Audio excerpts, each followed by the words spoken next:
Tension Iran-Occident. Téhéran dénonce une guerre totale menée par Washington, Israël et l'Europe. Le président iranien Massoud Pezeshkian affirme que les États-Unis, Israël et les pays européens mènent une guerre totale contre l'Iran, combinant frappes militaires, pression diplomatique et sanctions économiques sur fond de tensions régionales et d'effondrement du rial. Les États-Unis, Israël et les Européens mènent une guerre totale contre l'Iran, a affirmé le président iranien Massoud Pezeshkian dans un entretien publié samedi 27 décembre 2025, plus de 6 mois après des frappes israélo-américaines menées sur le territoire iranien. À mon avis, nous sommes en guerre totale contre les États-Unis, Israël et l'Europe. Ils veulent mettre notre pays à terre, a-t-il déclaré au site officiel du guide suprême, l'ayatollah Ali Khamenei. Les tensions se sont brutalement intensifiées en juin lorsque l'Iran et Israël, ennemis jurés depuis l'avènement de la République islamique, se sont affrontés durant une guerre de 12 jours déclenchée par une attaque d'une ampleur inédite d'Israël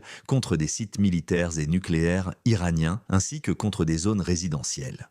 Ces frappes, auxquelles les États-Unis se sont associés, ont fait plus d'1 millier de victimes côté iranien selon les autorités de Téhéran. Elles ont également mis un coup d'arrêt aux négociations entamées en avril entre Washington et Téhéran sur le programme nucléaire iranien. L'Iran reproche par ailleurs à la France, au Royaume-Uni et à l'Allemagne d'être à l'initiative du rétablissement, fin septembre, des sanctions onusiennes à son encontre, en lien avec son programme nucléaire. Cette guerre est pire que celle lancée contre nous par l'Irak. À bien y regarder, elle est bien plus complexe et difficile, a ajouté Massoud Pezeshkian en référence au conflit dévastateur de 1980 à 1988 entre les deux pays voisins qui avait fait des centaines de milliers de morts. Pression économique et chute du rial, le 22 septembre 1980, l'Irak, alors dirigé par Saddam Hussein et soutenu par les puissances occidentales, avait attaqué un Iran affaibli militairement après les bouleversements de la révolution islamique de 1979. Depuis son retour à la Maison-Blanche en janvier,